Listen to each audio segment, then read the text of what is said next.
Assalamualaikum warahmatullahi wabarakatuh. Nama saya Rona Iswara. Saya adalah Ketua Yayasan Lembaga Bantuan Hukum Al-Karomah Cirebon. Akhir-akhir ini banyak sekali pihak-pihak yang menghubungi saya dan kantor Yayasan Lembaga Bantuan Hukum Al-Karomah Cirebon setelah beberapa hari yang lalu Bapak Menko Polhukam Mahfud MD mengumumkan bahwa terdapat 3 fokus utama dalam menangani permasalahan terkait Yayasan Pesantren Indonesia atau yang biasa kita kenal Al Zaitun ini.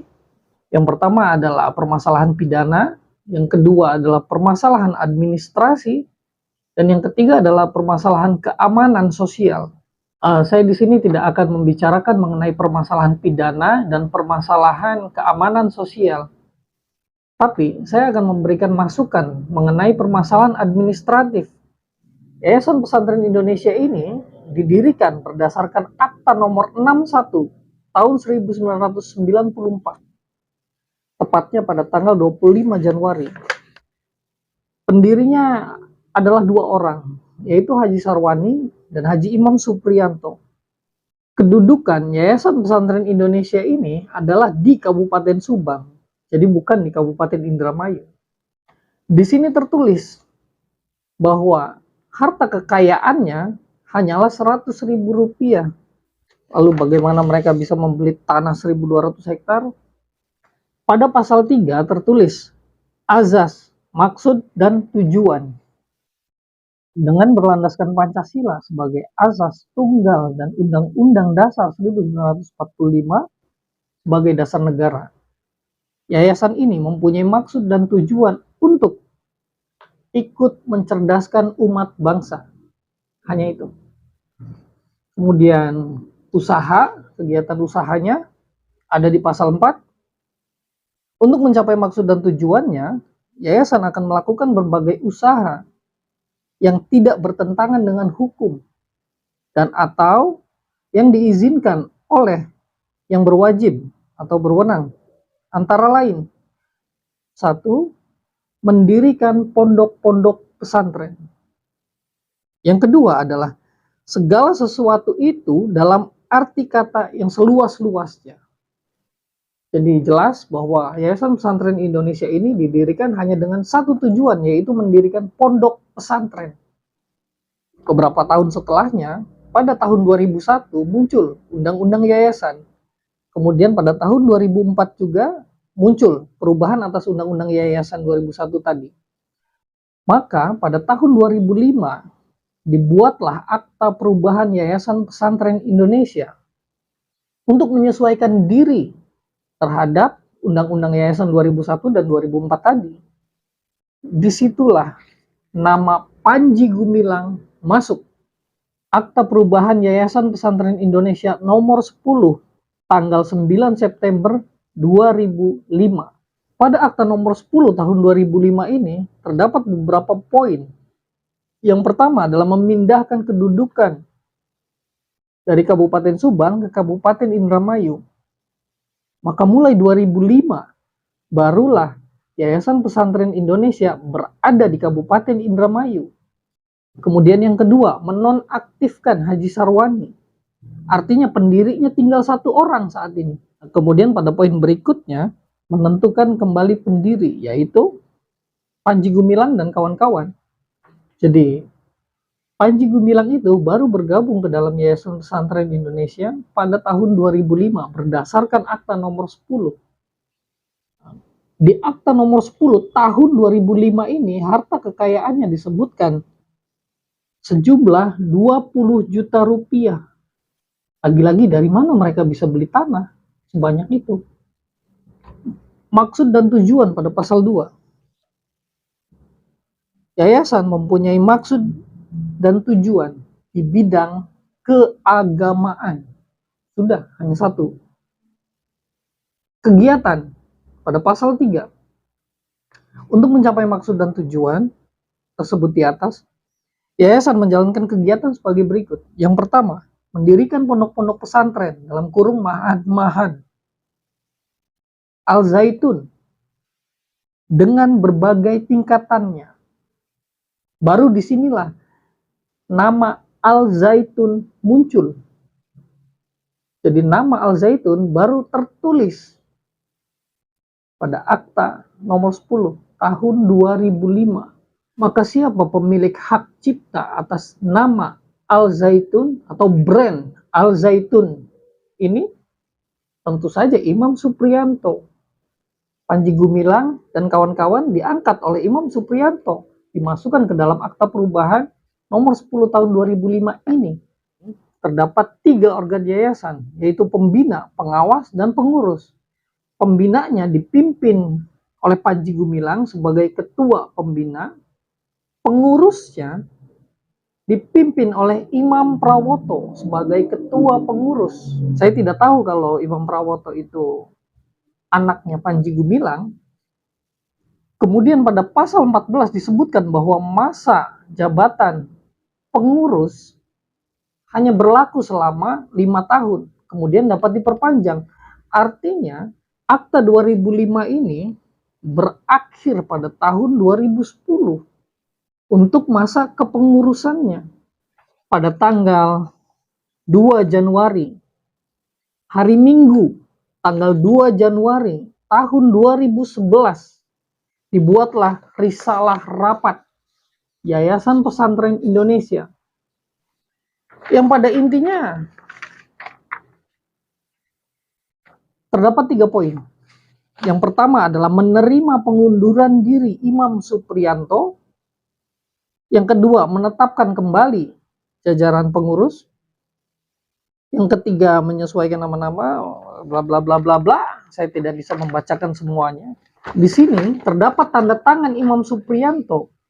Maka setelah mengetahui mengenai risalah rapat tadi, Imam Supriyanto melaporkan Panji Gumilang.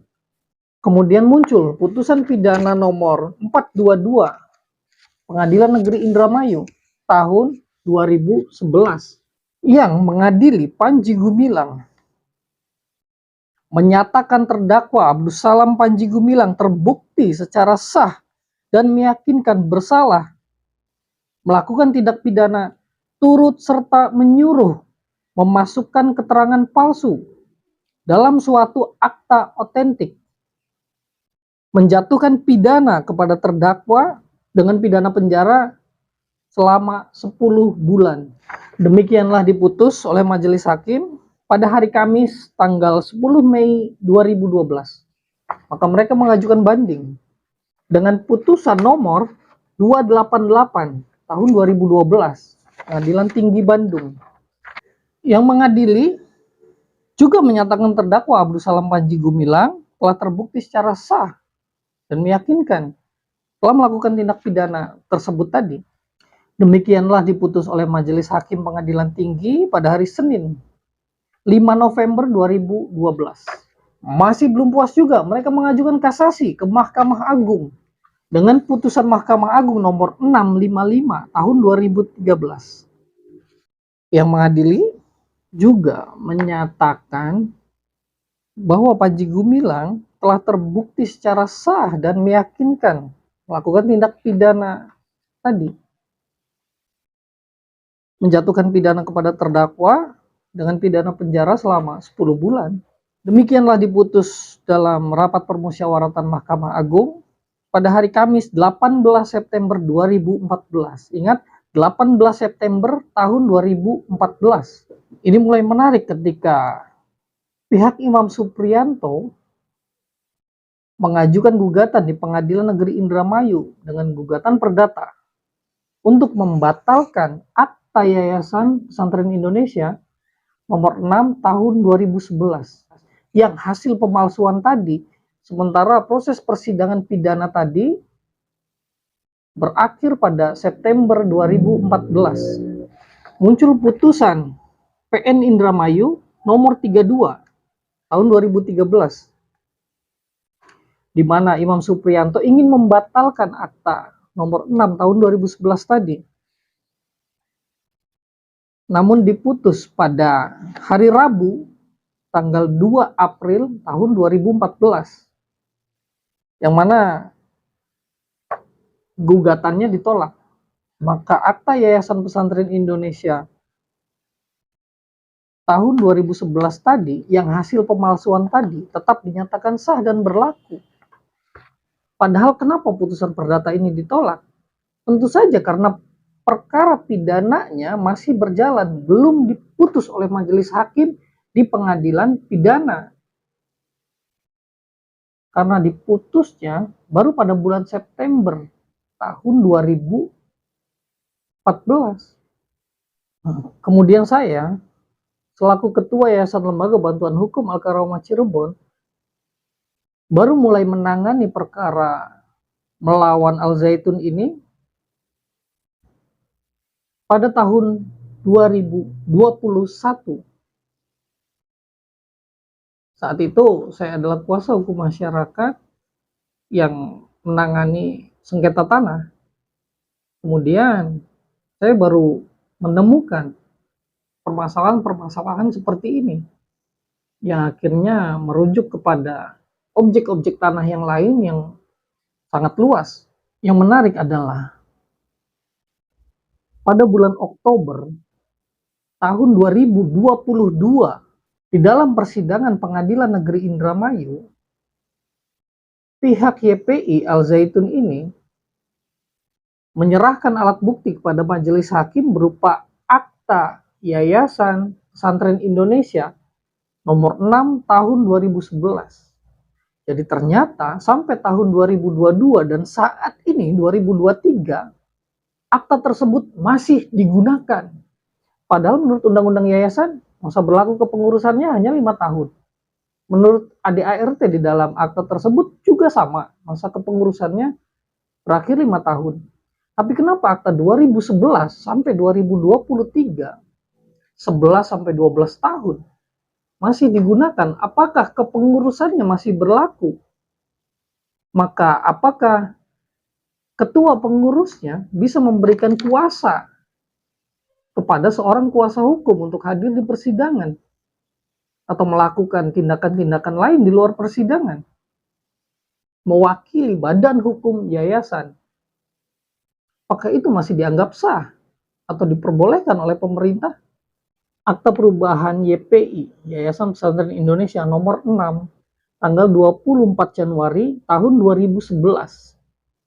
Dan fotokopi Berita Negara Republik Indonesia nomor AHU, strip AH 0108219, tertanggal 19 April 2011, masih digunakan di tahun 2022. Ada satu lagi, ada surat keputusan Kepala Kantor Wilayah Kementerian Agama Provinsi Jawa Barat nomor 88 tahun 2017 tentang penerbitan keputusan pengganti izin operasional Madrasah Sanawiyah Mahad Al Zaitun, Kabupaten Indramayu.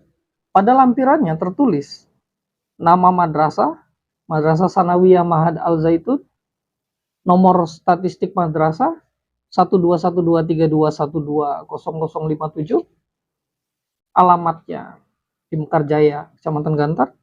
Nama organisasi penyelenggara adalah Yayasan Pesantren Indonesia. Kemudian pada poin 5-nya, akta notaris organisasi penyelenggara tertulis akta nomor 6 tanggal 24 Januari 2011. Pengesahan akta notaris organisasi penyelenggara AHU strip AH 0108219 19 April 2011 juga masih digunakan. Apakah ini semua sah dan legal secara hukum? Jika semua legalitas ini memang masih digunakan dan masih dinyatakan berlaku oleh pemerintah kita, ya saya tidak bisa berbicara apa-apa lagi. Tapi jika memang ini ilegal, bagaimana dengan perizinan-perizinan turunannya? Bagaimana dengan SK para guru yang diangkat di sana? Lalu bagaimana dengan kekuatan hukum ijazah bagi lulusan dan alumni yang pernah menjadi peserta didik di sana? Selain daripada itu, banyak sekali orang-orang atau oknum-oknum yang mewakili Yayasan Pesantren Indonesia ini bertindak di luar pengadilan, seperti di Polsek, di Polres, di Polda. Mereka membuat laporan-laporan kepolisian atau hal-hal lainnya, perbuatan-perbuatan hukum lainnya yang bertindak mewakili badan hukum yayasan. Apakah itu diperbolehkan dan sah secara hukum? Maka sebagai seorang advokat, saya harus menyampaikan sebuah legal opini atau pendapat hukum. Dan pendapat hukum yang saya berikan adalah bubarkan Yayasan Pesantren Indonesia. Lalu bagaimana dengan para peserta didiknya? Lakukanlah akuisisi oleh yayasan pesantren yang lebih kompeten tentunya. Kita memiliki banyak sekali pesantren-pesantren besar dan hebat dengan para pendidik yang kompeten. Silakan akuisisi, ambil alih pendidikannya, atau para santri-santrinya dipindahkan. Maka biarkan gedungnya kosong. Lalu bagaimana dengan aset lainnya? Misalnya tanah, ada 1.200 hektar tanah katanya. Setahu saya, selama 3 tahun ini menangani permasalahan melawan Al Zaitun, tidak pernah ada satu bukti surat pun, baik sertifikat hak milik atau akta jual beli tanah yang beratasnamakan Badan Hukum Yayasan Pesantren Indonesia. Semuanya atas nama perorangan. Sekian, terima kasih telah menonton dan semoga mendapat manfaat dari video saya ini. Assalamualaikum warahmatullahi wabarakatuh.